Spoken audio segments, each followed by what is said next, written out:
आज के युग में लाइफ एक स्ट्रगल ही लगती है और इसमें सक्सेसफुल होना उसके लिए वैसे तो बहुत सारे तरीके से अभी तक जो आपने वहाँ भी कई विषयों पर सुना है और ऐसे कई सेमिनार होते रहते हैं मैनेजमेंट के और कई प्रकार के। लेकिन अधिकतर लोग प्रोफेशनल मैनेजमेंट या प्रोफेशनल लाइफ की सक्सेस को ही सक्सेसफुल लाइफ समझ बैठते हैं। लेकिन जब ये विषय दिया गया मुझे, power of silence for successful life, तो थोड़ा विचार चला कि लाइफ के कई पहलू हैं, जीवन के कई पहलू हैं, कई डायमेंशन है उसकी। प्रोफेशन उनमें से एक है। भले ही प्रोफेशन के नाम पर आप सबको आमंत्रित किया गया है, लेकिन इस ईश्वरीय विश्वविद्यालय में आने के बाद जो मैंने देखा कि व्यक्ति का अपना जो व्यक्तित्व है उसका प्रभाव हर बात पे पड़ता है।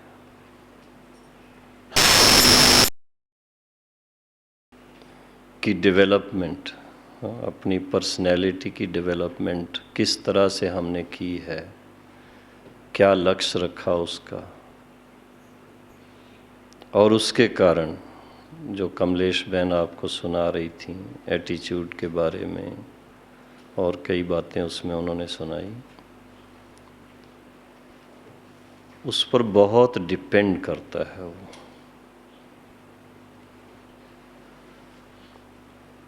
किसी का व्यक्तित्व अपने पेरेंट्स के गाइडेंस, संस्कार उस पर मुनसर करता है। किसी का व्यक्तित्व उसके बचपन की लाइफ कैसी बीती है उस पर डिपेंड करता है। किसी का व्यक्तित्व अपनी एजुकेशन और उसके साथ में जो साथी रहे हैं उन पर भी डिपेंड करता है। लेकिन है व्यक्तिगत बात,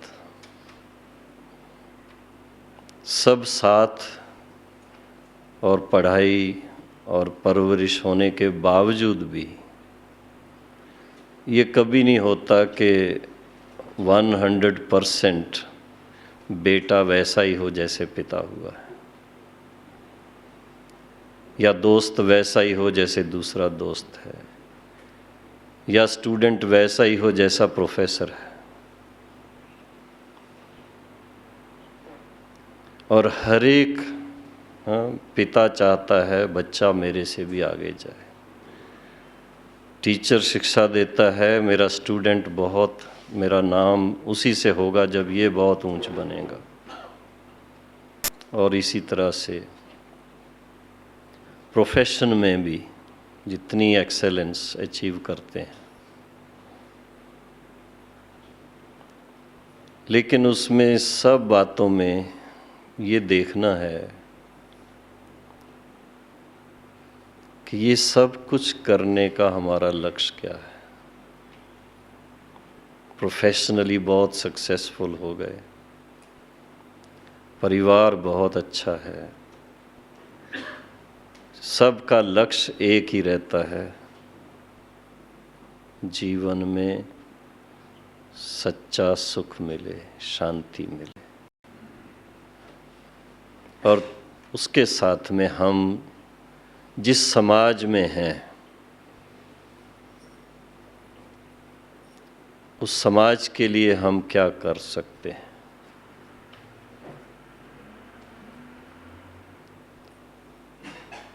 इसमें कोई शक नहीं है कि प्रोफेशनल एक्सेलेंस के कारण समाज इज्जत देता है, लेकिन ऐसे भी लोग हैं जिन्होंने प्रोफेशन का त्याग करके समाज की सेवा की, उनको जितनी इज्जत मिलती है वो केवल प्रोफेशनल एक्सेलेंस से या सक्सेस से नहीं मिलती। गांधी जी ने प्रोफेशन का त्याग किया देश की सेवा के लिए। उनको इसलिए इज्जत नहीं मिलती है कि वो बहुत अच्छे एडवोकेट थे ना।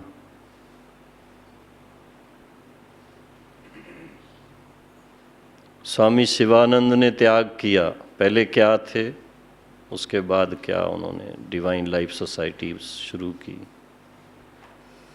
इसी तरह से इस इंस्टीट्यूशन के फाउंडिंग फादर जो प्रजापिता ब्रह्मा बाबा की कहानी आज रात को शायद आप सुनेंगे, कल सुबह को, कल सुनी है। तो इसलिए उनकी इतनी इज्जत या इतना नाम नहीं हुआ कि वो अपने व्यापार में, हीरे जवाहरात का जो उनका बिजनेस था उसमें बहुत उनका नाम था, राजाओं महाराजाओं के साथ उनका मिलना और कनेक्शन थे।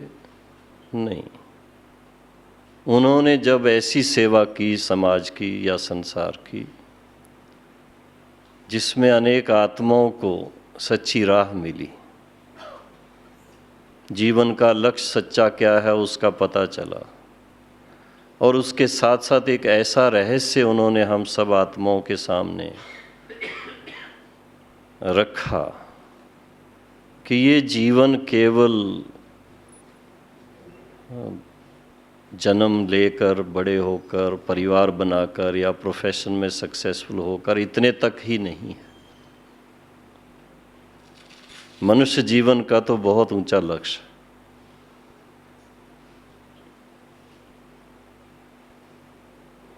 वैसे भक्ति में कहते हैं ये जीवन जो मिला है, मनुष्य जीवन, कितने जन्मों के बाद मिला है? 84 लाख कह देते हैं। तो 84 लाख योनियों के बाद अगर मनुष्य जीवन मिला, उसकी कितनी वैल्यू होनी चाहिए। हम सोचें, क्या सचमुच इस तरह की वैल्यू हमारे दिल में रहती है? इतना अपने जीवन के लिए इतना हमें फख्र है और इतनी इसकी वैल्यू है।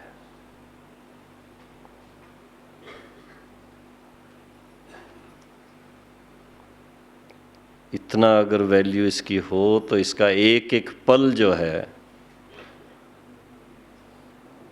बहुत ही फ्रूटफुल होना चाहिए। लेकिन कारोबार में परिवार के जो फ़र्ज हैं उसको अदा करने में इतना व्यस्त हो जाते हैं कि इन सब बातों से ध्यान कम हो जाता है। तब ऐसे जब संगठन होता है, मौका मिल जाता है, एक्सपोजर मिलता है जो कभी आप सोच भी नहीं सकते, उस चीज़ों का पता लग जाता है। तो आज का ये जो विषय है, power of silence for successful life, वो इसीलिए रखा गया है।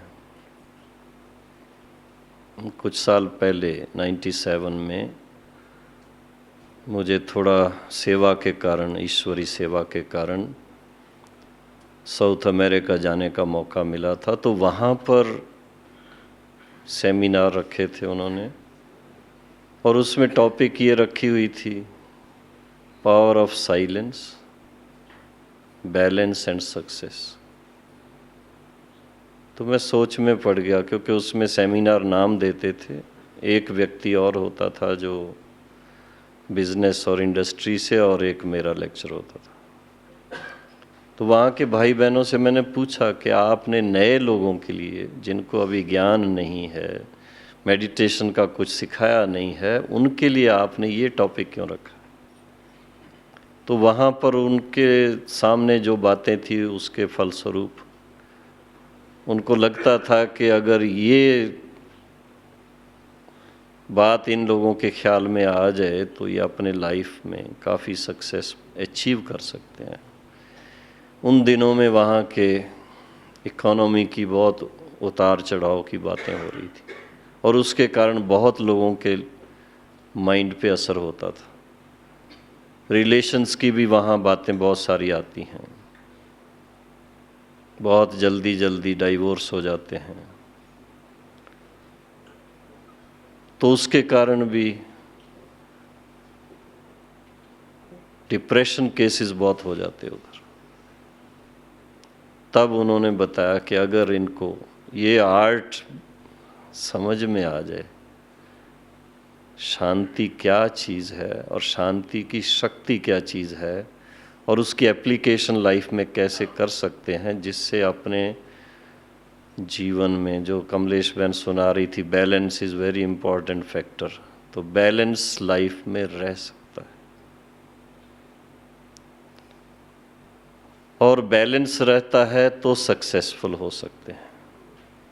ऐसे ही ऑस्ट्रेलिया में एक बार विज़िट करने गया था मैं, 93 की बात है, 91 की। लीग मैच चल रहे थे फुटबॉल के। एक प्रेस रिपोर्टर मिलने आ गए कि आपका क्या मानना है, जब लीग मैच होते हैं हर एक क्लब के लोग अपने लोगों को कहते हैं बड़ा एग्रेसिव खेल खेलो आप, और एग्रेसिव खेल खेलने से आप जीत करके आओ। तो मैंने मन में सोचा, अगर आप एग्रेसिव खेलेंगे वो एक नेगेटिव क्वालिटी है। माइंड में एग्रेशन का अगर आ गया तो बैलेंस नहीं रहता, बैलेंस नहीं रहेगा तो खेल ठीक नहीं खेलेंगे, खेल ठीक नहीं खेलेंगे तो सक्सेस नहीं मिलेगी, टीम का जो स्पिरिट है वो कायम नहीं रहेगी। एग्रेसिव खेलने वाला खिलाड़ी तो अकेला ही खेलता है। फिर उसको जब बताया तो बड़ा आश्चर्यवत हो गया। इसी तरह से हम अपने खिलाड़ियों को देखते हैं, भारत के खिलाड़ियों को, खासकर क्रिकेट वालों को। वो भी आप सब जब भी कभी ऐसे मैच होते हैं तो देखते हैं कि अच्छे अच्छे खिलाड़ी, एक आउट हुआ तो बाकी सब उसके पीछे डिले हो जाते। लेकिन जिन्होंने इस बार अभी थोड़े टाइम पहले जिन्होंने थोड़ा सा कंसंट्रेशन का ध्यान रखा, जो उस चीज़ों में ना गए कि भाई अब हमारा तेंदुलकर जी चले गए या सौरव गांगुली चले गए तो हम भी ऐसे ही चले जाएंगे, नहीं, उन्होंने पूरा कंसंट्रेशन से काम लिया, बैलेंस रखा। उनकी स्टेटमेंट्स आई थी बाद में, तो उन्होंने वो काम करके दिखाया जो अनएक्सपेक्टेड था। सभी जानते हैं जब 140 रन बना दिए और इतने आउट हो गए तो कई तो टेलीविज़न बंद करके सो गए, लेकिन दूसरे दिन जब देखा कि अरे वाह टीम ने जीत लिया तो बड़ी खुशी हुई सबको। सक्सेस लाइफ में मिलना हर फील्ड में खुशी लाती है, लेकिन लाइफ ही सक्सेसफुल हो जाए, आपको ऐसा लगे कि मैं हर बात में सक्सेसफुल, चाहे परिवार के कारोबार हैं उसमें भी सक्सेसफुल, आपके प्रोफेशन के कारोबार हैं उसमें भी सक्सेसफुल, समाज की सेवा है उसमें भी सक्सेसफुल, और इसके साथ साथ ये जानते हुए कि हम आत्माएं हैं, पुनर्जन्म लेते हैं और हमारे जीवन का लक्ष्य कुछ और भी है, मुक्ति और जीवन मुक्ति को प्राप्त करना, वो भी हमारा लक्ष्य है। उसमें भी अगर सक्सेसफुल हो जाए तब कहेंगे ये लाइफ हमारी सक्सेसफुल है। उसके लिए साइलेंस जो है, ये बहुत काम करती है। मेडिटेशन में भी, मेडिटेशन कई प्रकार की आप सुनते होंगे, लेकिन मेडिटेशन में भी एक उसकी स्टेजेस हैं। शुरू में जब शुरुआत करते हैं, आपने अनुभव किया होगा 2 दिन के अंदर, जब शुरू करते हैं तो शुरू में कभी मन टिकता है, कभी इधर उधर के ख्याल आता जाते हैं, कभी कहीं जाता है, कभी कहीं जाता है, क्योंकि मन का काम ही है संकल्प रचने का, और वो संकल्प रचता ही है सुख पाने के लिए। एक बात से नहीं तो दूसरे में चला जाता है, एक व्यक्ति से नहीं तो दूसरे में चला जाएगा। लेकिन मेडिटेशन में अगर ये फोकस क्लियर मिल जाता है कि माइंड को कहाँ लगाना है, कंसंट्रेशन जो है उसको कहाँ करनी है, और उसके साथ साथ उसको संकल्प भी क्या करना है। पर्पजली अपने संकल्प हम रचते हैं मेडिटेशन में, ताकि माइंड ऐसी योग युक्त हो जाए कि उसको पॉजिटिव फीडिंग मिलती रहे ऑटोमेटिकली, तब वो इधर उधर नहीं जाएगा। और उसके साथ साथ माइंड को साइलेंट करके जो शक्ति का सोर्स है, शक्ति का सोर्स कौन है, कहाँ है? परम पिता परमात्मा। अगर परम पिता परमात्मा के साथ मन लग जाता है तो उसमें डबल अचीवमेंट हो जाती। वो शांति का सागर है, तो मन ही मन में उनके साथ जब योग युक्त होते हैं तो संग का रंग लगता है। आप आत्मा भी उस समय शांत स्वरूप में स्थित हो जाएंगे। और इसके साथ साथ वो सर्वशक्तिवान पिता है, परमात्मा पिता, सर्वशक्ति स्वरूप कहो, सर्वशक्तिवान कहो, वो शक्ति उनमें है जो और सब बातों में नहीं है। ना मनी पावर में वो है, ना मैन पावर में है,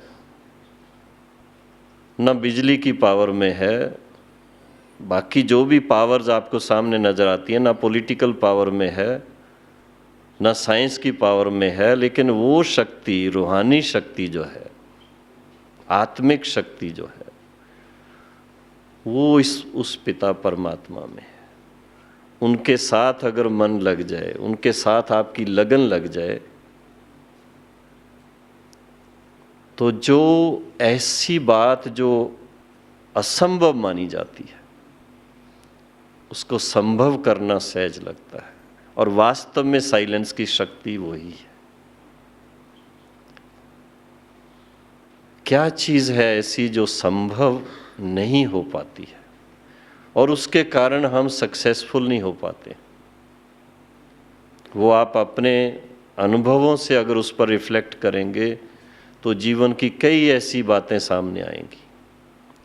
और उसमें भी देखा गया है कुछ एक हम आत्माओं में नेगेटिविटीज है,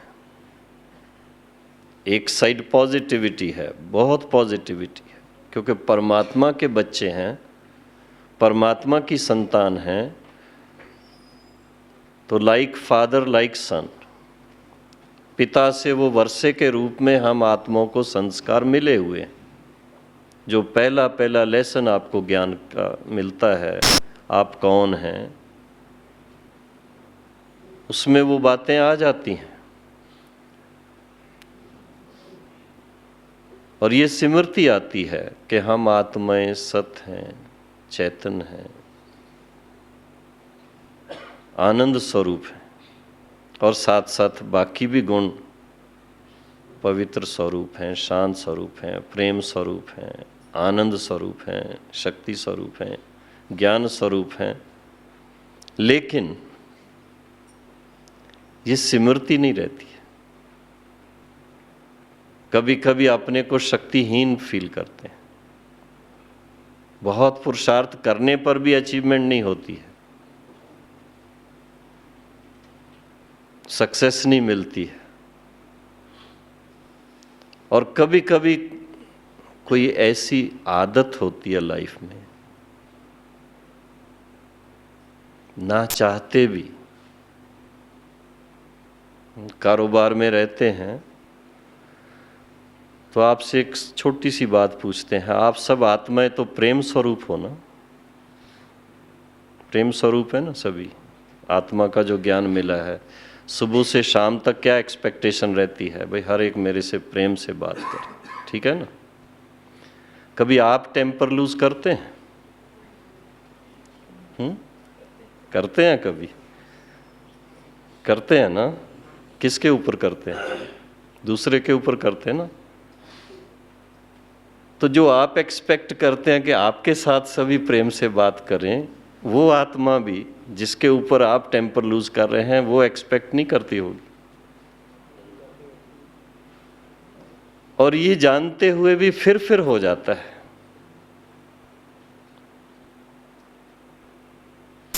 इसको कहते हैं कि जो हमारे अंदर कमियां हैं, कमजोरियां हैं, उसके जो संस्कार बन चुके हैं वो हमारे नेचुरल नहीं है। क्योंकि ऐसे होने के बाद आप क्या फील करते हैं? उसमें पश्चाताप होता है ना। भाई किसी के ऊपर टेम्पर लूज किया, किसी के ऊपर गुस्सा किया, किसी बच्चे को थप्पड़ लगा दिया, उसके बाद अपनी दिल खाती है कि ये मेरे से भूल हो गई, ये मेरे से गलती हो गई, मुझे इसका दिल नहीं दुखाना चाहिए था, मुझे इस तरह से नहीं करना चाहिए था। फिर अपने आप के साथ वायदा करते हैं। हाँ। भगवान के आगे जाकर के भी कहेंगे, भगवान आज ये मेरे से भूल हो गई, क्षमा कीजिए, अब मैं नहीं करूँगा। करते हैं ना ऐसा? फिर उसके बाद जब फिर कभी ऐसा मौका आएगा फिर से हो जाता है। इसको कहते हैं आदत के संस्कार। वो भी हैं, किसी को शराब पीने की आदत पड़ जाती है, छोड़ना चाहते हैं लेकिन नहीं छूटती। सिगरेट पीने की आदत पड़ती है, आजकल वो बैन कर रहे हैं गुटखा वगैरह, उसको खाने की आदत हो जाती है।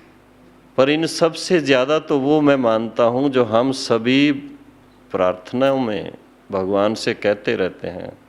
कहते हैं ना? क्या कहते हैं? हे भगवान किस बात से छुड़ाओ? 5 विकारों से छुड़ाओ। यही है ना?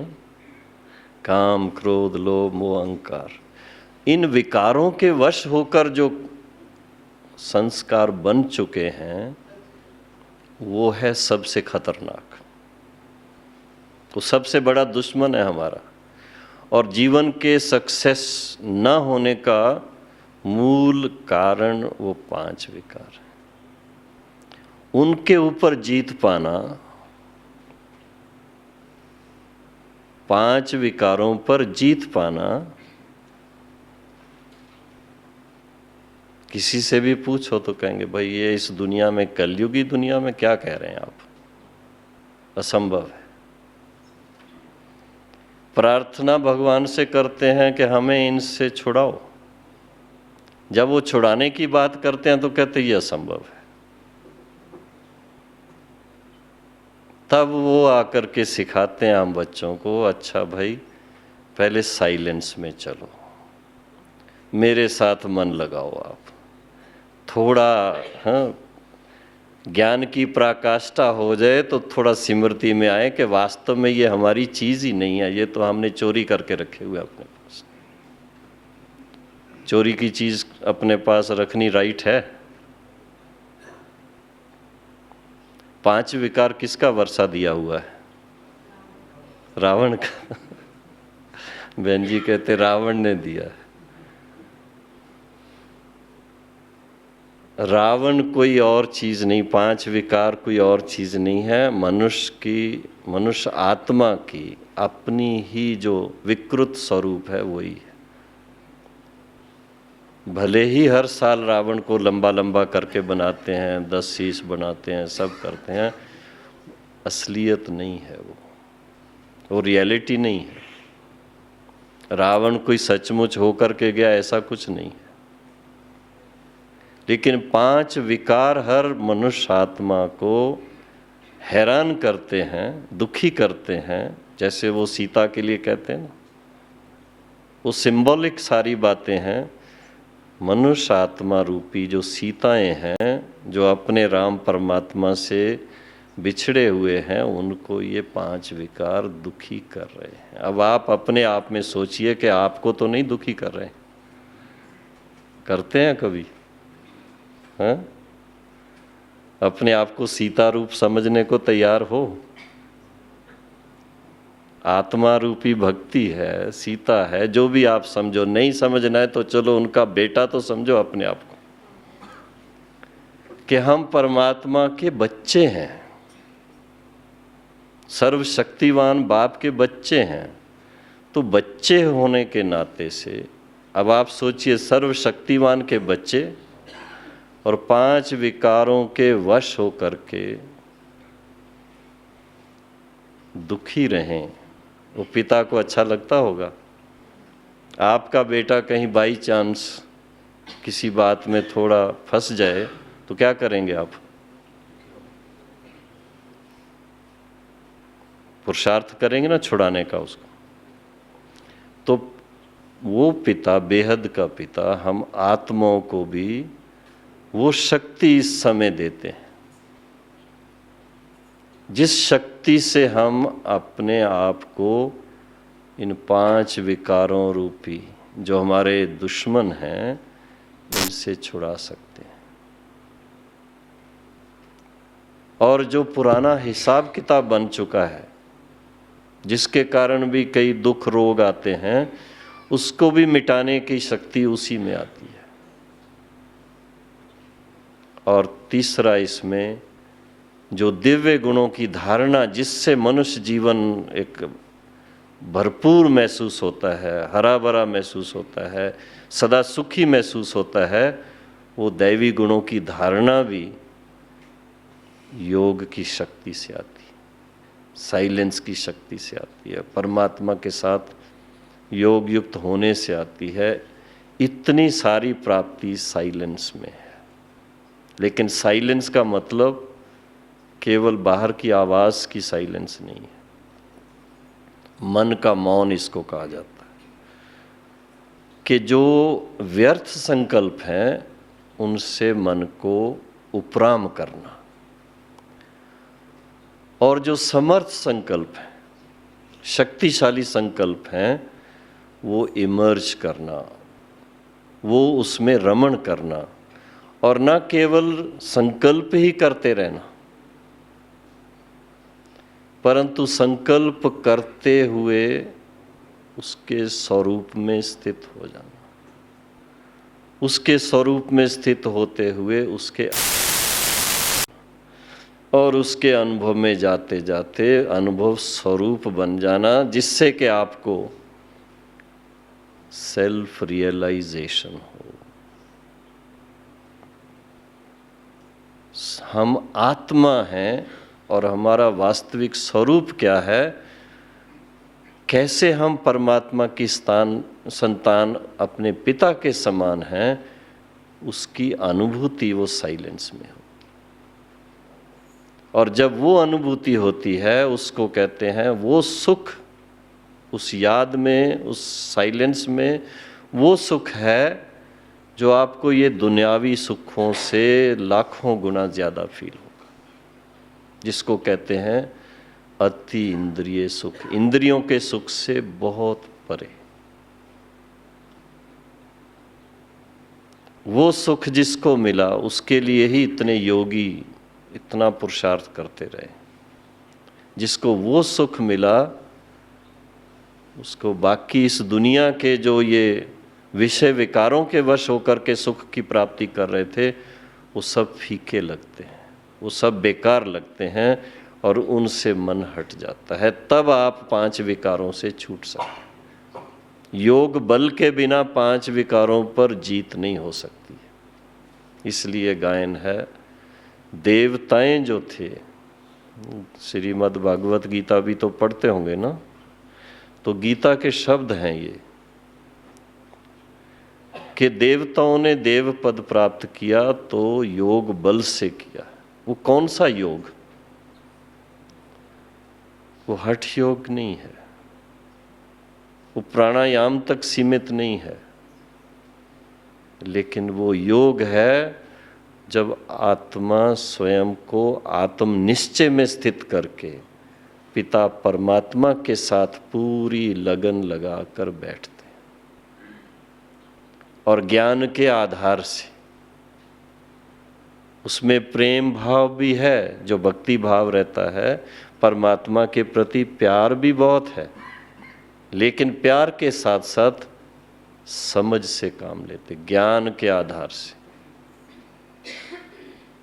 ऐसा अभ्यास चाहिए, उससे आत्मा जब शक्तिशाली बनती है, संपन्न बनती है, तो उसका वो जो जितनी बातें सुनाई ना सक्सेस के लिए, वो सारी ऑटोमेटिक धारण होती, क्योंकि परख शक्ति बढ़ जाती है, निर्णय शक्ति बढ़ जाती है, समाने की शक्ति बढ़ जाती है, सामना करने की शक्ति बढ़ जाती है, क्योंकि भिन्न भिन्न सिचुएशन में भिन्न भिन्न शक्तियों की जरूरत रहती है। वो सब जब शक्तियां बढ़ती हैं तो as per the appropriate time आप बिल्कुल यथार्थ निर्णय ले सकेंगे।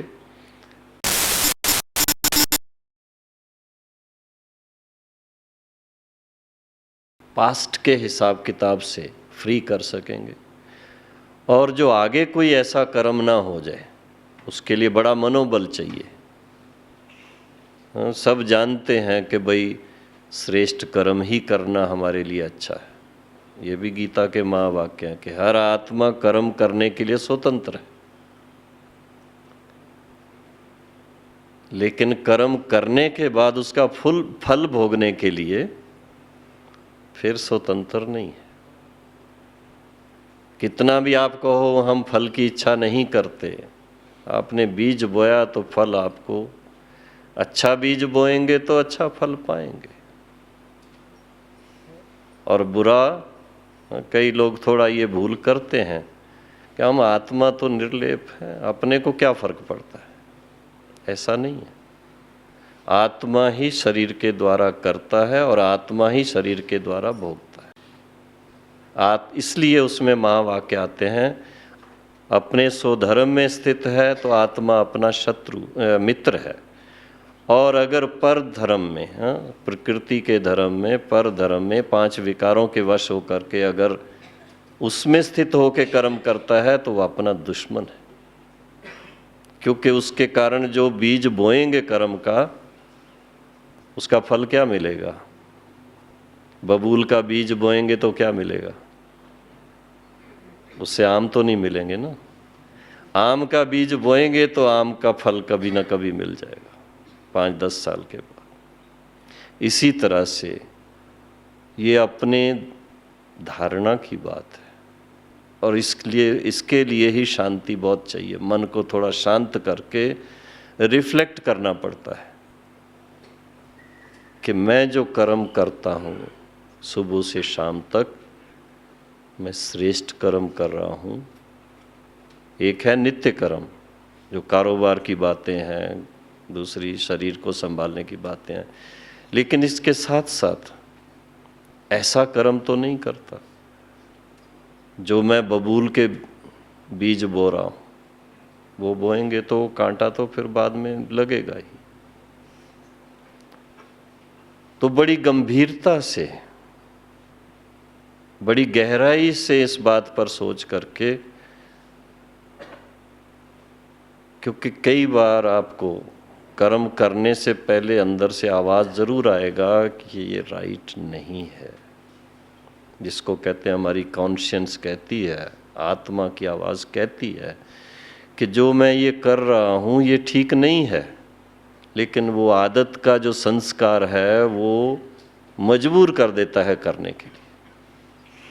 कभी ये मजबूरी बहुत सब कोई फील करते हैं, उस मजबूरी के जाल से अपने को मुक्त करने के लिए सर्वशक्तिवान पिता के साथ योग युक्त होना बहुत जरूरी है।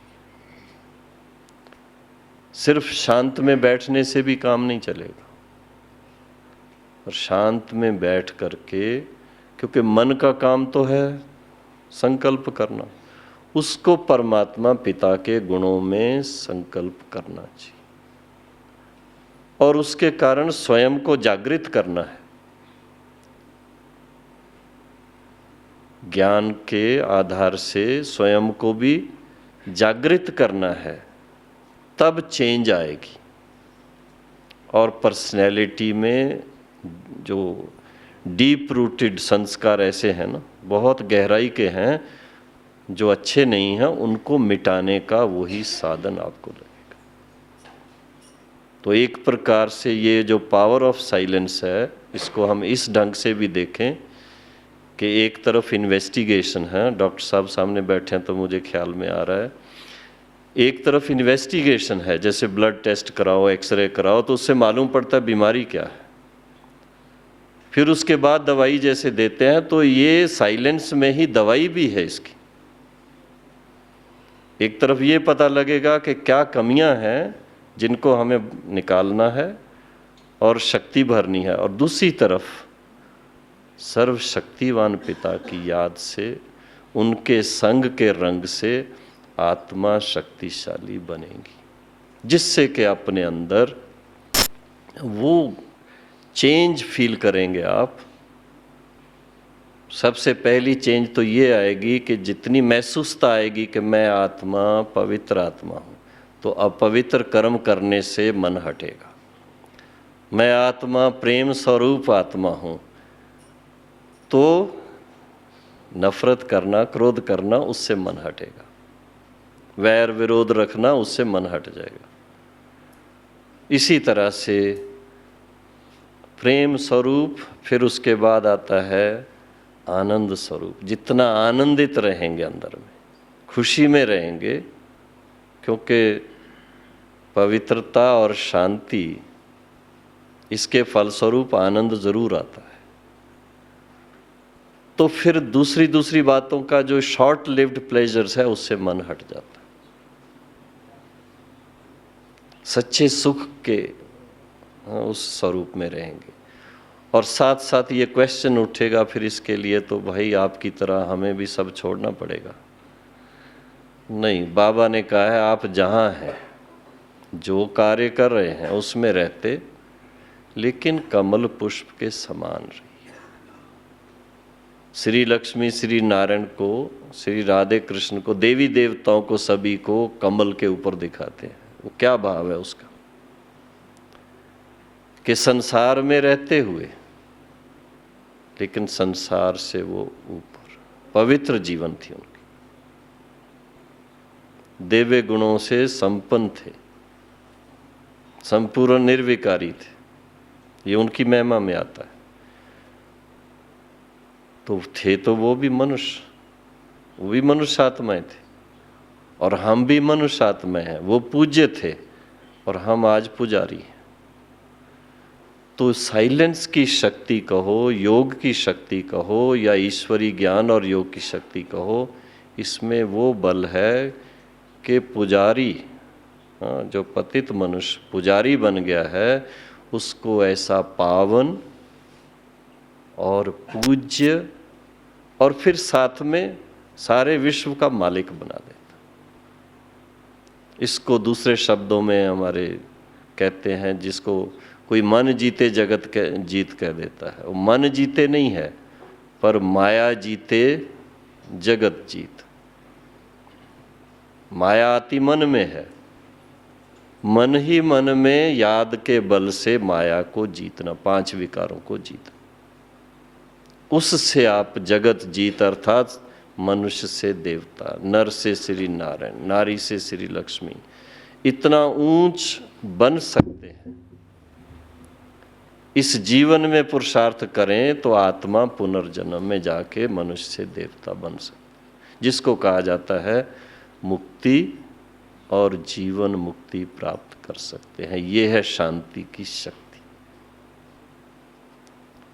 अब इसके लिए मन को कैसे एकाग्र करना है, कैसे परमात्मा के गुणों में रमण करना है, जैसे मेडिटेशन में सिखाते हैं ना, तो वो थोड़ा थोड़ा अभ्यास सुबह और शाम करना जरूरी है। दिन में भी जब बीच बीच में टाइम मिले तो थोड़ा 1-2 मिनट साइलेंस करें, लेकिन सवेरे तो विशेष करना। क्यों? Well begun is half done. जैसे कहते हैं ना, 1-2 को विश करते हैं, मिलते हैं तो क्या कहते हैं? गुड मॉर्निंग, भाई आपकी सुबह अच्छी हो, यही कहते हैं ना। तो सुबह आपकी कहाँ से शुरू होनी चाहिए? अगर आप गॉड से मॉर्निंग शुरू करेंगे तो गुड ही रहेगी ना। तो कहा जाता है सवेरे सवेरे उठ करके, मुंह हाथ धो करके, अगर चाय पीनी हो किसी को चाय पीजिए, पानी पीते हैं, चाय पीते हैं, लेकिन वो सब करके साइलेंस में बैठे, शांत में बैठे, और मन ही मन में ये सोचें थोड़ा कि मैं, पॉजिटिव थॉट्स अपने को दिए जाते हैं। बिगिनिंग में थोड़े थोड़े आपको बहनों ने सुनाए भी होंगे कि हम शुद्ध आत्मा है।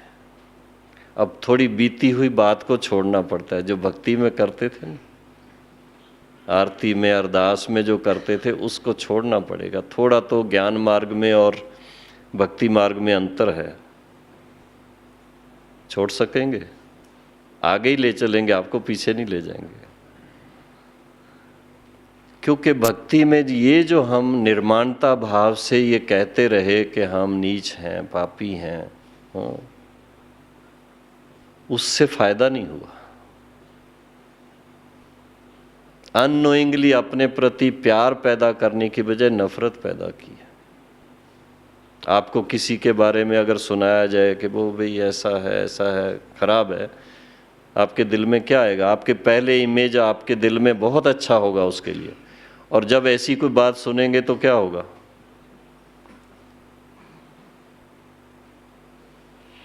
मन में थोड़ा तो उसके प्रति भाव चेंज हो जाता है ना। तो हैं हम सब आत्माएं परमात्मा की संतान। जैसे पिता परमात्मा पवित्र स्वरूप, पवित्रता का सागर, शांति का सागर, प्रेम का सागर, तो आत्माएं, उनके बच्चे भी पवित्र स्वरूप हैं, शांत स्वरूप हैं, प्रेम स्वरूप हैं। लेकिन हम अपने आप को निर्माणता भाव में ले जाने के चक्कर में ये कहना शुरू कर दिया, हम तो नीच हैं, हम तो पापी हैं, हम तो बंदे हैं, हम तो गंदे हैं। उससे रिजल्ट ये हो गई कि हम अपवित्र, वो परम पवित्र, दोनों का मेल कैसे होगा फिर? इसलिए अभी तक उनके साथ योग युक्त हो ही नहीं पाए। जितना समय कुछ पढ़ेंगे ना, गुरबाणी पढ़ेंगे, गीता पढ़ेंगे, कोई और पढ़ेंगे, उस समय मन फिर भी ठीक रहेगा, बाद में नहीं रहता। तो इसलिए अभी थोड़ा एटीट्यूडनल चेंज में ये बहुत बड़ी चेंज है। अपने प्रति पहले एटीट्यूड चेंज करना, जो सुना रही थी ना बहन जी, और चीज़ों के प्रति, व्यक्तियों के प्रति करना वो ठीक है, लेकिन पहले तो अपने प्रति चेंज करो ना। पहले अपना जो स्थिति होगी उस स्थिति के अनुसार आपकी दृष्टि बनेगी, और वो दृष्टि जैसी होगी वैसी सृष्टि नजर आएगी। तो इसलिए अपनी स्थिति क्या बनाओ आप, ये एटीट्यूड अपने प्रति चेंज करना है कि मैं अपवित्र आत्मा या बंदा गंदा वो नहीं हूँ, मैं तो परमात्मा की संतान हूँ। परमात्मा की संतान, जैसे कहा जाता है मनुष्य सबसे श्रेष्ठ है, मैं वो सर्वश्रेष्ठ उसकी संतान, शुद्ध आत्मा हूँ, शांत स्वरूप हूँ, ज्ञान स्वरूप हूँ, प्रेम स्वरूप हूँ, शक्ति स्वरूप हूँ। और पिता के साथ थोड़ी रूह रुहान चाहिए। अब मेरे समझ में आया, अब मैं आपकी योग्य संतान होकर के, जैसे आप शांति के सागर पिता हैं, आपकी संतान में आत्मा शांत स्वरूप, आप प्रेम के सागर पिता हैं, आपकी संतान में आत्मा प्रेम स्वरूप, आप आनंद के सागर पिता हैं, मन ही मन में आपसे मिलन मनाते मैं भी आनंदित हो रहा हूँ, मैं आनंद स्वरूप आत्मा हूँ। ऐसे धीरे धीरे मन में संकल्प भी करना, ये बिगिनिंग है। बिगिनिंग में संकल्प करना पड़ता है, फिर जैसे बताया ना, संकल्प करते करते उस कॉन्शियसनेस में आ जाएंगे, संकल्प की बजाय संकल्प स्वरूप बन जाएंगे। और उसकी जो अनुभूति होगी, अपने आप को देखेंगे ज्योति स्वरूप आत्मा, मैं उस ज्योति स्वरूप पिता के साथ जैसे परम धाम निवासी हूँ। और इतना अंदर में शांति और सुख फील करेंगे, तब लगेगा कि ये this is what I am in reality. ऐसा अभ्यास करते करते आत्मा जितनी पावन बनती जाएगी, पर्सनैलिटी फिर से टोटली पॉजिटिव बन जाएगी। जो नेगेटिविटी है संस्कार में, वो खत्म हो जाएगी। मन में आने लगेंगे संकल्प, शुरू शुरू में आएंगे, ये भी पहले से बता देते हैं। आज आप कहेंगे आज से मैं गुस्सा नहीं करूँगा, हाँ, फिर सिचुएशन आएंगी सामने, मन में आएगा, लेकिन क्योंकि ज्ञान पहले से आपको अच्छी तरह से दिल में बैठ चुका होगा, तो अपने आप को रोक लेंगे वहाँ। और आहिस्ता आहिस्ता इतने तक आ जाएंगे कि एकदम जब पॉजिटिव पर्सनैलिटी डेवलप हो जाती है, तो एटीट्यूड ही सारा ऐसा हो जाता है कि फिर गुस्सा नहीं आता, बहुत रेयरली आएगा, लेकिन वो भी संकल्प तक ही आएगा, उसमें कोई पाप नहीं बनता है। लेकिन जब आप एक्शन में कोई बात कर देते हैं, तो फिर क्या कहते हैं उसको, कर्म कर दिया तो पाप बन जाता है ना, फिर पाप का फल पाना पड़ता है।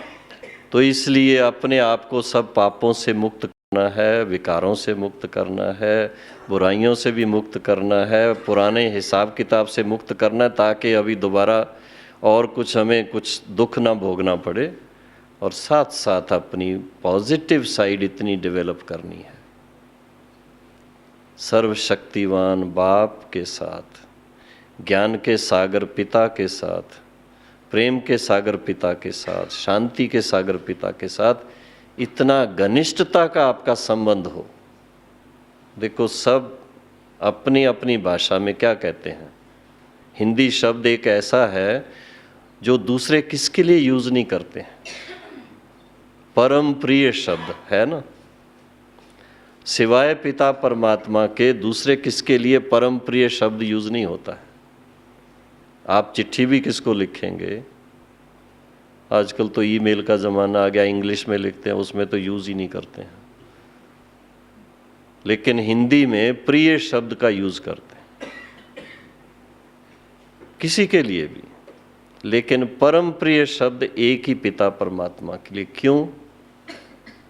क्योंकि सर्व आत्माओं का कल्याणकारी पिता है, सर्व आत्माओं को दुखों से मुक्त करने वाला है, सर्व आत्माओं को मुक्ति और जीवन मुक्ति का वरदान देने वाला है। इसलिए वो सब आत्माओं का कल्याणकारी कहो, हितकारी कहो पिता, इसलिए उसको परम प्रिय कहते हैं। तो इतना दिल में आपके उनके प्रति प्यार होना चाहिए, सिर्फ मतलब से नहीं। बिजनेस मेरा ठीक हो जाए इसके लिए मैं उनको याद करूं, ये बात के लिए नहीं, लेकिन मेरी जीवन सफल हो जाए, सक्सेसफुल लाइफ बन जाए, ये वरदान मैं उनसे प्राप्त करूं। उसके लिए जितना उनके साथ मन लगा रहेगा वो आपको गाइड करते रहेंगे सक्सेस के लिए। ये एक एडेड फैक्टर जो मैं बताना चाहता था। इंट्यूशन पार्ट जो है, वैसे भी हम लोग देखो अपनी सक्सेस के लिए फेथ तो सब रखते हैं ना भगवान में। Faith is one of the factors. ये भी आप ऐड कर लो, जो बहन जी ने बताया ना उसमें एक ऐड करो। फेथ बहुत काम करती है, लेकिन फेथ भी ज्ञान युक्त फेथ, सच्ची फेथ जो है। और जितना उनके साथ मन लगा रहेगा फेथ के आधार से, आपको इंट्यूशन टच होता रहेगा जीवन के हर कदम पर कि मुझे क्या करना चाहिए। अगर कहीं गलत होने वाला होगा तो आपको पहले से आभास आएगा कि ये गलत होने जा रहा है, आप रुको थोड़ा। और रोक भी देगा, कोई ऐसा बीच में वो क्या कोई ना कोई कारण बन जाएगा जो आप, अगर कोई प्लेन की टिकट लेके जाने वाले होंगे ना, तो अगर प्लेन का कुछ होने वाला होगा तो आपका कुछ ना कुछ और कारण बन जाएगा, आप जाएंगे ही नहीं। और अगर आप जाएंगे आपके कारण बाकी भी बच जाएंगे, ये भी होता है, क्योंकि आपका फेथ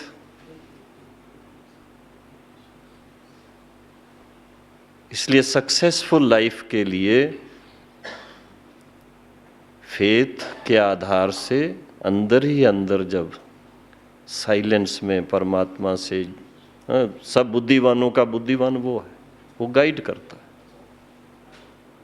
ऐसा जीवन आपका बन जाएगा खुशनुमा, जो आपको देख के सब कहेंगे भाई जीवन बनानी हो तो इनके जैसी बनाओ।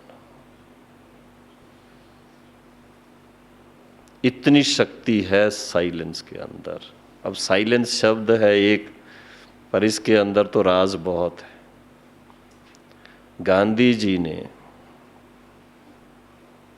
विनोबा जी ने, ब्रह्मा बाबा ने, सब ने साइलेंस का बहुत प्रयोग किया।